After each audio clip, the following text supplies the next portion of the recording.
د دې وجنه احادیث مبارکو کې د دې ډیر زیات فضیلت راغلی. ایو حدیث مبارک کې راځي چې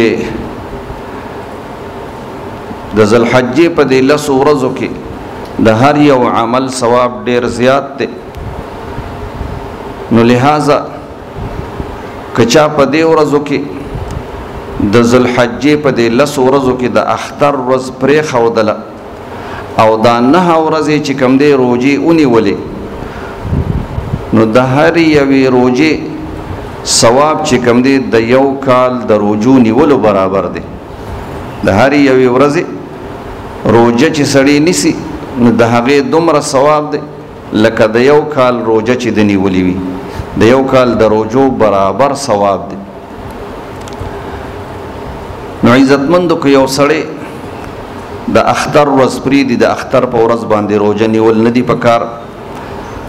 د اختر ورځ پرېږدي او دا 9 ورځې روژې ونیسي،